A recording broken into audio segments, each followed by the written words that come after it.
So today I have a lesson for you that it's probably going to be a little. I suspect that it's going to be perhaps a little uncomfortable because my intent is to stretch you a little bit this morning, to get you to look at something a little bit different, and it's something that's stretching me right now. This is an idea that I'll be sharing with you this morning that it's something that I've been trying to do of late. And I'm going to give you the reason behind why I think that it's important for us to do it. We're going to do this by looking at 3 different passages of Scripture. So I'm going to ask if you are wanting to follow along to turn with me to Luke chapter 10. We're going to look at verses 25 through 37. And I'm suspicious this is a story that you're reasonably familiar with. That you won't look at this and say, "Oh, this is new." But I'm hopeful to help you see this in a new way today. So, if you would, we'll read the story. Jesus is teaching, and he's teaching through a parable, and it's the parable of the Good Samaritan. Story goes like this. It says, "On one occasion, an expert in the law stood up to test Jesus. 'Teacher,' he asked, 'what must I do to inherit eternal life?' 'What is written in the law?' Jesus replied. 'How do you read it?' He answered, 'Love the Lord your God with all your heart, and with all your soul, and with all your strength, and with all your mind, and love your neighbor as yourself.' 'You have answered correctly,' Jesus replied. 'Do this and you will live.' But he wanted to justify himself, so he asked Jesus, 'Who is my neighbor?' In reply, Jesus said, 'A man was going down from Jerusalem to Jericho when he was attacked by robbers. They stripped him of his clothes, beat him, and went away, leaving him half dead. A priest happened to be going down the same road, and when he saw the man, he passed by on the other side. So too a Levite, when he came to the place and saw him, passed by on the other side. But a Samaritan, as he traveled, came where the man was, and when he saw him, he took pity on him. He went to him and bandaged his wounds, poured on oil and wine. Then he put the man on his own donkey, brought him to an inn, and took care of him. The next day he took out 2 denarii and gave them to the innkeeper. 'Look after him,' he said, 'and when I return, I will reimburse you for any extra expense you may have.' Which of these 3 do you think was a neighbor to the man who fell into the hands of the robbers?" The expert in the law replied, "The one who had mercy on him." Jesus told him, "Go and do likewise." Now, I need to take the temperature of the room. How many have heard this story before? We've heard this one before, all right? What have you learned from this story before? Anybody want to share something that this story changed the way you look at anything at any point? Everyone needs help. Everyone needs help. Yeah. I think it challenged. Nobody's above helping. I'm sorry. Nobody's above helping. Nobody's above helping. All right. Anybody else? Anybody's view of who your neighbor was it expanded by this story? Oh, yeah. Yeah, your view of who your neighbor was. So in this class, we look at things through what I have identified as the clear framework, right? If you actually look in the bulletin, it says the title of this class is Clear Christianity, right? And with each letter standing for something else, right? So we have communication, we have leadership, we have empowering, we have attitude, and I'm blanking on my R. Why am I blanking on my R? Because I didn't write it down. That's why relationships. R is relationships. Today, we're very much going to be looking at attitudes. We're going to be looking at the attitudes as we go through this story. So, as we go through this story, we are introduced to a man. What do we know about the man? Not a whole lot. I'm sorry? He ends up getting hurt. But before that, there's apparently nothing extra special about him. Right? It doesn't say that he was a man of high standing or low standing. We know that he had some clothes and we had some valuables, and the robbers were after him. We don't know if he was a Jew or a non-Jew. We're not given a whole lot of details. But what we have is this man who has been, who ends up being attacked and robbed, and he ends up being left for dead, right? And as he's laying along the side of the road, some religious leaders came along, and then eventually a Samaritan came along. And so I want to begin to frame the people in this story, and I want to give this around the attitude. All right, so this is where that A comes in. So we have a man, and the first person the man encounters is the robbers. Now, I don't know how many robbers there are. That's not important to the story, but I would suggest to you something that is important to the story is what is the robber's attitude? They are selfish, right? They're selfish and they're brutal. They're selfish and they're brutal. And I'm going to just, in very simple terms, I'm going to say to you that their attitude is, what's yours is mine. That's their attitude. Have you ever encountered anybody like that with that attitude? What's yours is mine. I'm going to look at Trace because she's at the daycare, and I'm going to guess that at the daycare there's some kids, or I'll look at Cheryl, there's some kids that have this attitude that what you have is mine, and conflict arises, right? Some of us don't grow up and we still have that conflict.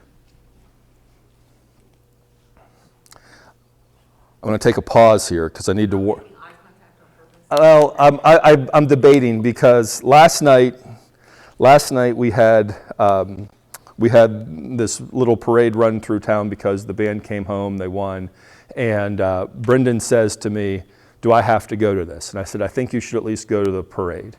And so we're standing there waiting for the bus to go by, and if you looked at Brendan, you would have thought she was an Eskimo.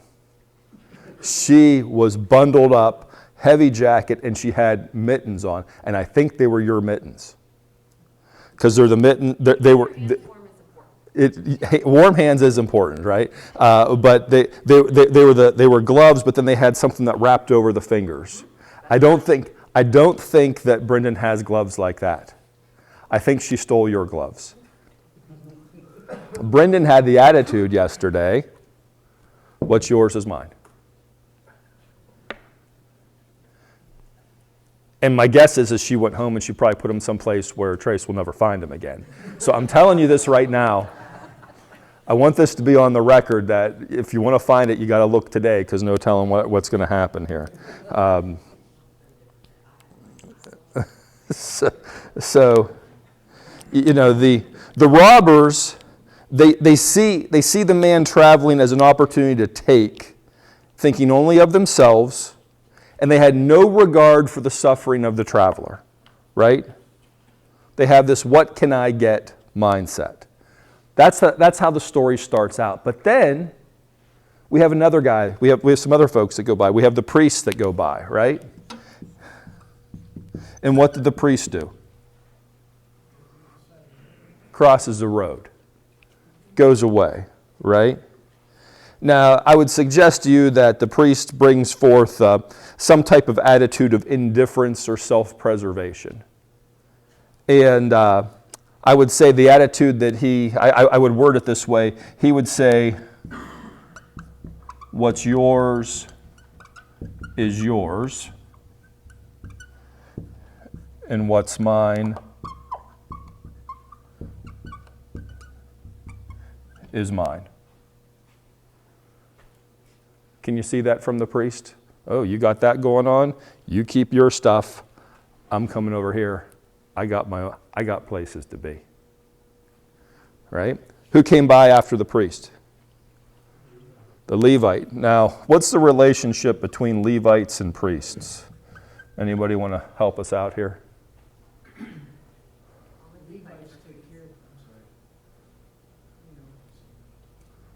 Say it again. Only Levites are priests. So you have this whole group of Levites, and Kent, keep me honest on this.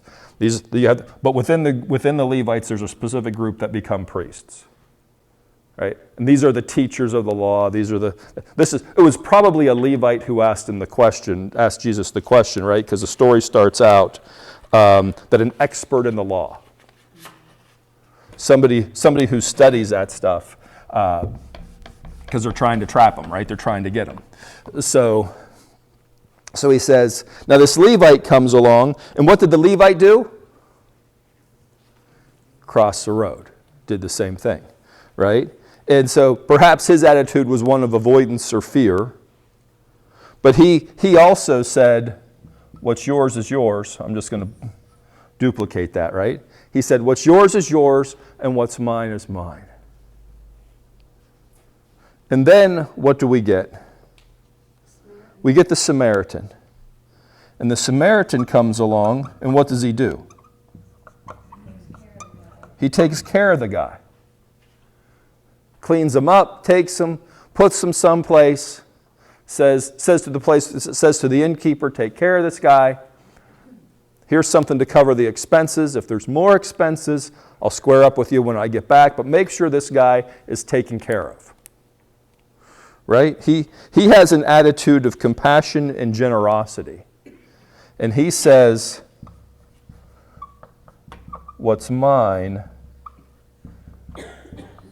is yours. What's mine is yours. The Samaritan sees the man suffering and chooses to act with compassion.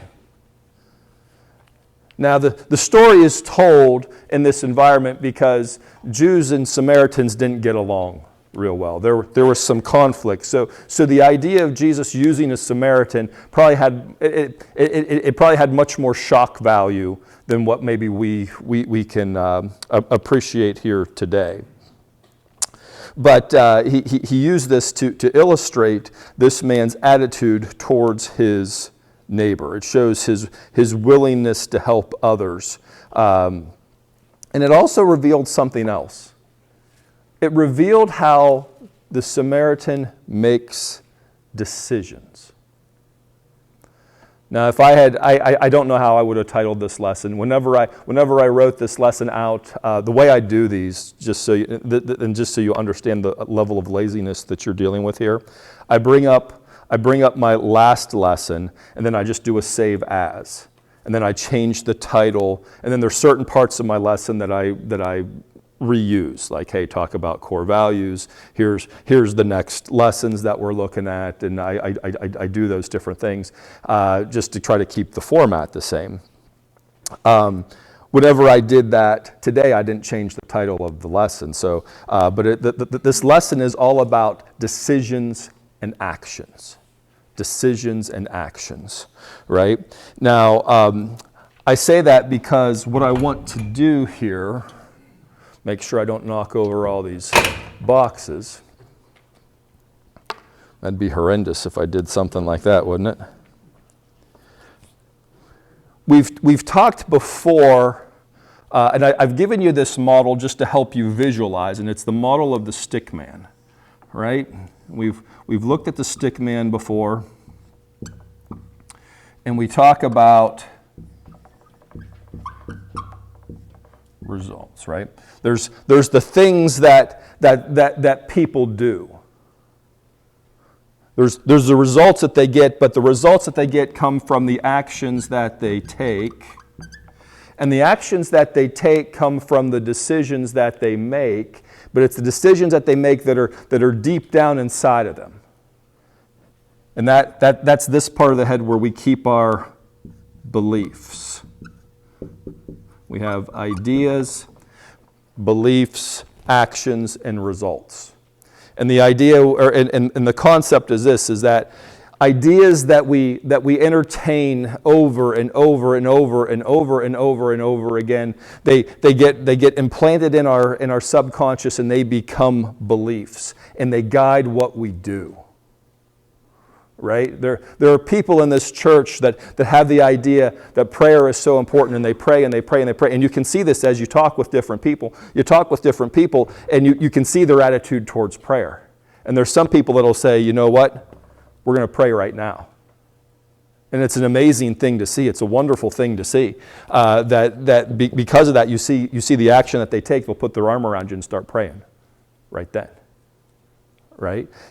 So we have this. And so I give you this framework, and I want you to think about the Samaritan in regards to this framework. We know that the result was he cared for the Samaritan, but that result came from what he did. What did he do? He didn't avoid the guy. He went to the guy.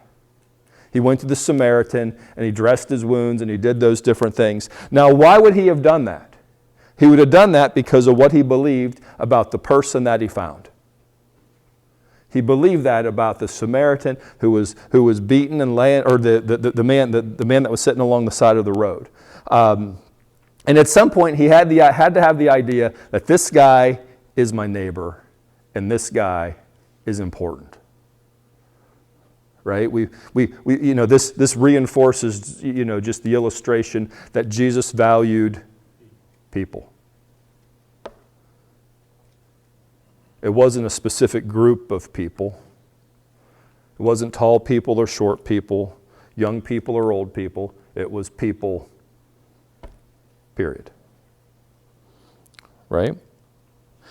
So, I think there's a couple of things that we can call out about the things that the decisions that this Samaritan made. Because we are not informed that this Samaritan was highly resourced. Right? It doesn't say that a wealthy Samaritan came along. It says a Samaritan came along. So that tells you that he had made that decision that he would help people ahead of time. You get the impression that the priest had somewhere to go and he couldn't be bothered, so he did not have the resource of time. I do not have the time to do something like this. But apparently, the Samaritan did. The Samaritan's actions showed compassion. It showed a sacrifice of time and money, and it showed a commitment beyond just that moment. And I think that's a neat thing to do. Now, I give you this to consider because I think it's so important that we recognize that our decisions matter so much. Our decisions matter so much. You see, in this world, it is so easy to recognize somebody for what they're good at. It is so easy. We actually, let's see if I can offend somebody with this. We actually build places of worship to recognize people that are good at things. And I'll call those stadiums. Anybody watch the World Series a couple nights ago? Game one ended with an extra inning walk-off grand slam in front of the home team, right? Now, I didn't watch it, but I would just ask, what do you think that sounded like? And I'll suggest to you that that was the sound of worship. College football game. Anybody watch a college football game yesterday? Hear the crowd go wild? I'll suggest to you that that was a type of worship. And it's so easy. It's so easy to recognize people for doing something that they are good at. Do we know, was this Samaritan really good at taking care of people? We don't know that. We don't. So there's something different. And my suggestion to you, and what I want to challenge you on this morning, is what is his decision? What is his decision? You see, there's things that we're all good at. We all have different talents. We have different skills. We have different gifts. We have things that come so naturally to us. And because those things come so naturally to us, there's oftentimes we can minimize them. We're like, it's no big deal, right? Whenever I'm talking with people and I ask them, hey, what are your talents or your gifts? And sometimes you get this look like, I don't know what my talents and gifts are. And the advice that I would give you is to listen how people talk. And I'm sure I've given this to you before, but I'll give it to you again. You listen for two words. You listen for the words only and just. Oh, it's only this. It's just that. And whenever people talk about that, especially when they're talking about themselves, they're minimizing something that comes so easy for them. It's no big deal. Right? That's what it was. So I'll give you an example. Imagine me at the grocery store. At the grocery store, where would you find me?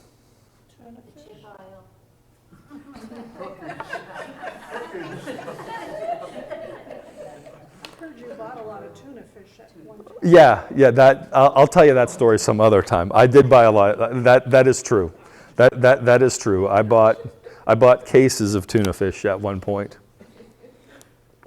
Well, they were paid to buy. Yeah, but I was being paid to buy tuna fish. That was what it was come to. I'm not a tuna fish guy. Imagine me, if you will, in the cookie aisle. Stretch if you much. Potato chips, yeah? Candy, just like where would this guy be in the grocery store? Chances are it's a place where there's a lot of sugar, right? That's where you're going to find me. Now, I want you to imagine me in this aisle, and the little old lady comes down the road, or comes down the aisle as well, and she sees something that she wants, but it's on the top shelf, and she can't reach it. And if she was to say to me, hey, could you grab me a bag of Chips Ahoy on the top shelf, whatever, right? And I say, sure, no problem. She says, thank you. I'm like, hey, it's no big deal. It was something very easy for me. I'm happy to help. It only took a second. It was easy for me. Now, the little old lady may have had to climb the shelves. I had to do something. Like, I use this, as perhaps an extreme example to illustrate the point. But like things that come so naturally to us, we tend to minimize. But on the other hand, if that lady got that bag of Chips Ahoy cookies, like her day is made. I mean, let's be honest. I mean, Chips Ahoy fans in here? A couple of you will admit to it? Okay, yeah. I'm getting a toast from Micah in the back. He's raising coffee for it. So, all right, Here's the thing. This happens all the time. All the time, we tend to look, we tend to overlook those things that we're good at. And we tend to thank people for doing things that they are good at all the time as well. Right? We tend to thank that. Now, I'm curious, do any of you have a mother that made really good apple pie? Oh, look at the hands. Mama makes good apple pie, does she not? Right? Now, if you could have a slice of Mama's apple pie today, who would want a slice of Mama's apple pie today? It's apple season now, right? Right, Cheryl? Like this is the right time of year to be eating apple pies.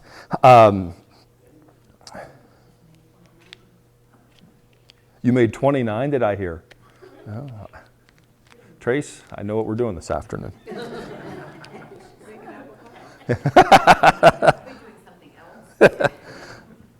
Mom has a gifting for making apple pie, right? Does she do it every day? My mama doesn't. My dad recognizes that mama doesn't do that every day, right? But again, this lesson today is about attitudes and decisions. Attitudes and decisions. So if your mom is like my mom, she makes an awesome apple pie, but she doesn't make it too often. And instead of thanking Mama for making an apple pie, or that the apple pie tastes really, hey Mom, the apple pie tastes really, really good today. And Mama thinks, that's what I do. It's automatic. I have that gifting to do it.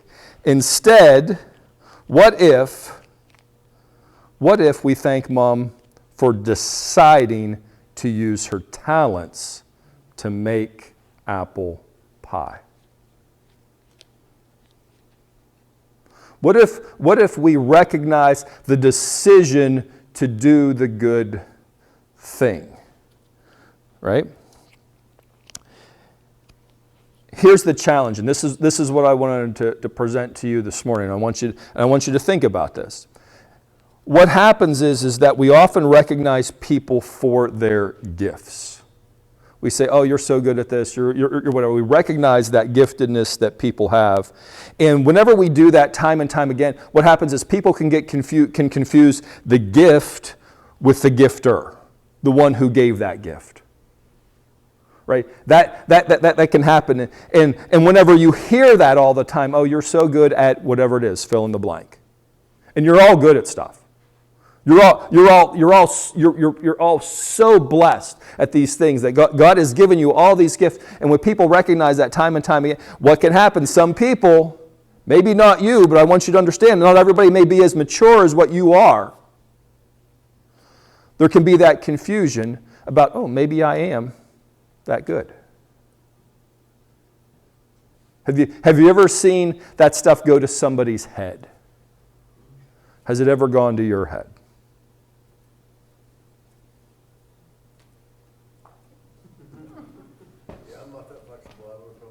Yeah. I mean, that's what happens, right? So I want to remind you that this is your best day. This is your worst day. Who's had a good day? Who's had a bad day? Right? We've gone through all of them. We're not always here. We're not always there. We're usually somewhere in between. Right? There's some days that we overperform. Right? And there's some days that crawl out of the gutter and get you.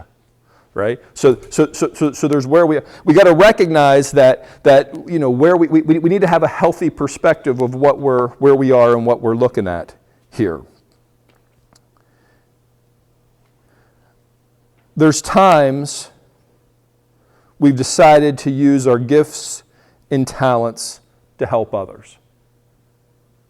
We have taken that Samaritan attitude of what's mine is yours.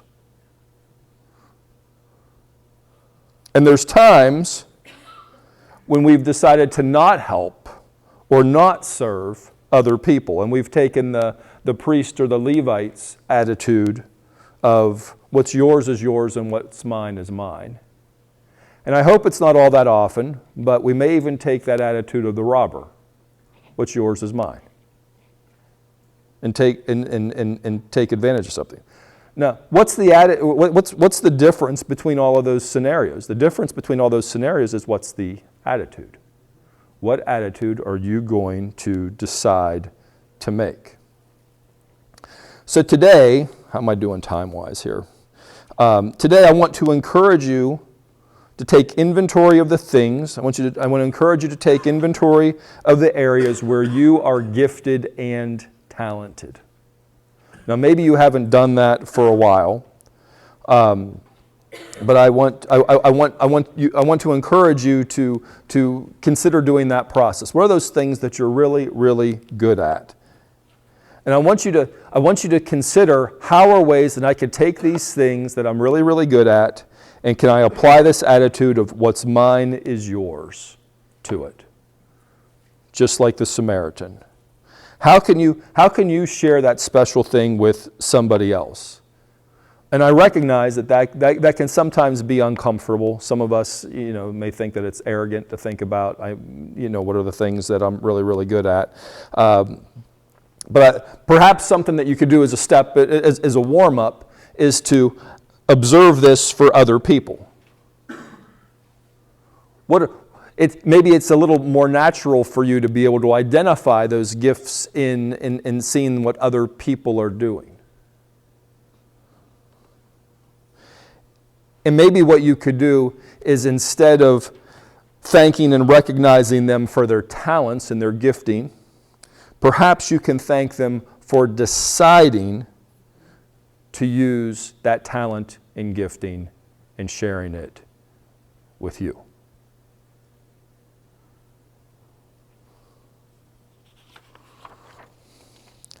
This isn't something new. I'll give you a couple other examples of this same principle in Scripture. We're getting a little short on time here, so we'll go through this quickly. But if you would, turn with me to Matthew chapter 25, verses 31 through 46. Jesus is teaching on the sheep and the goats. It says, "When the Son of Man comes in glory, and all the angels with him, he will sit on his glorious throne. All the nations will be gathered before him, and he will separate the people one from another as a shepherd separates the sheep from the goats. He will put the sheep on his right and the goats on his left. Then the king will say to those on his right, 'Come, you who are blessed by my Father, take your inheritance, the kingdom prepared for you since the creation of the world. For I was hungry, and you gave me something to eat. I was thirsty, and you gave me something to drink. I was a stranger, and you invited me in. I needed clothes, and you clothed me. I was sick, and you looked after me. I was in prison, and you came to visit me.'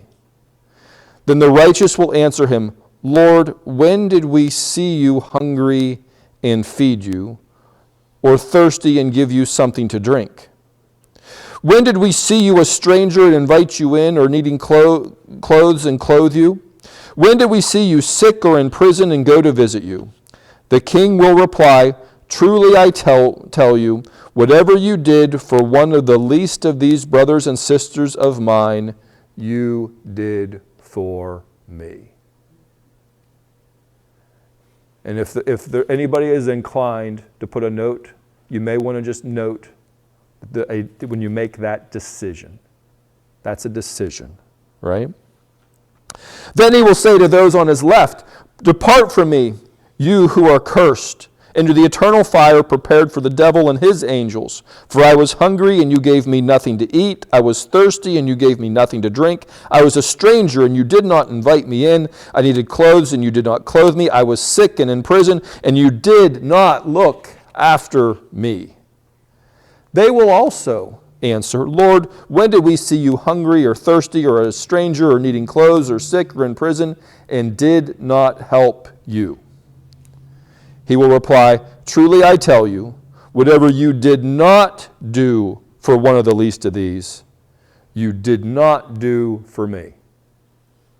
That's also a decision. Then they will go away to eternal punishment, but the righteous to eternal life. Jesus tells us that how we treat the least of these reflects our true values. It shows where we are right here. What do we believe about other people? Do we value other people? Because when we do that, the actions come automatic. The actions come automatic. John chapter 6, verses 1 through 14. My guess is you've heard this one before. It says, "Sometime after this, Jesus crossed to the far shore of the Sea of Galilee, and a great crowd of people followed him because they saw the signs he had performed by healing the sick. Then Jesus went up on a mountainside and sat down with his disciples. The Jewish Passover festival was near. When Jesus looked up and saw a great crowd coming towards him, he said to Philip, "Where shall we buy bread for these people to eat?" He asked this only to test him, for he already had in mind what he was going to do. He's checking Philip's attitude, is he not? Philip answered him, "It would take more than half a year's wages to buy enough bread for each one to have a bite." Another of his disciples, Andrew, Simon Peter's brother, spoke up. He said, "Here is a boy with 5 small barley loaves and 2 small fish. But how far will they go among so many?" Jesus said, "Have the people sit down." There was plenty of grass in that place, and they sat down. About 5,000 men were there. Jesus then took the loaves, gave thanks, and distributed to those who were seated as much as they wanted. He did the same with the fish. When they all had enough to eat, he said to his disciples, "Gather the pieces that are left over. Let nothing be wasted." So they gathered them in 12 baskets with the pieces of the 5 barley loaves left over. Let me try that again in English. So they gathered them and filled 12 baskets with the pieces of the 5 barley loaves left over by those who had eaten. After the people saw the sign Jesus performed, they began to say, "Surely this is the prophet who is to come into the world." Now, that happened, but I want you to understand there was a decision that happened early in this story. There was a decision that a young boy made. And what was that decision? He said, "What's mine is yours." He may have said, "I only have a couple of loaves. I only have a couple of fish. But what's mine is yours."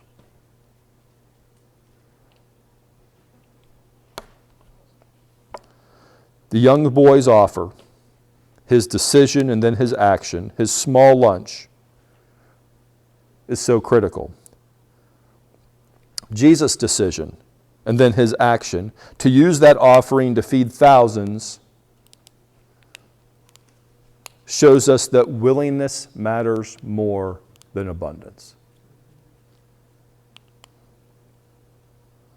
That boy's decision to share what little he had made a huge impact. As we wrap up today, I want to encourage you to consider your attitudes. I want to encourage you to consider your decisions, and I want to encourage you to consider your actions.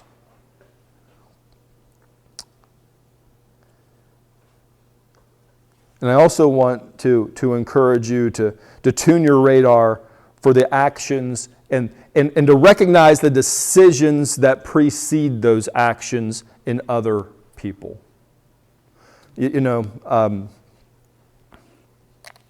By no means do I have this figured out. By no means do I have this figured out. But when my son went away to college as a freshman, he called me shortly after that, and he talked about how when Trace and I dropped them off, and for those of you that have left your kids off at college, it can be an emotional time. He went in a few days early, as memory serves, and I told him, "Son, make good decisions." Now, the level of faith I have in him making good decisions was suspect at the time, but it's still suspect today. It's suspect for myself. I'm not going to bull jive you, right? But that was the encouragement that I offered. He called sometime later and he said that when his roommate was dropped off, his parents made some comment to him like, it was not as encouraging. And I can't remember exactly. I should have asked him. He probably would have remembered. But he noted that the encouragement that was given to him was so radically different than the encouragement that was given to his roommate. Now, when we recognize people for making good decisions, there's something magical that happens with that, and it's that those decisions can be repeated. What a wonderful thing that would look like. People making good decisions, being recognized for that, and it being repeated. I've had the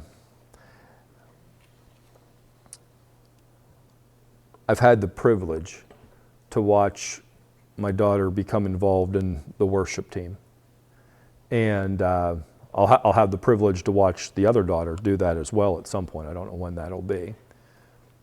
But it can be easy to say to her, hey, I'm so glad you got up there and you shared your talents.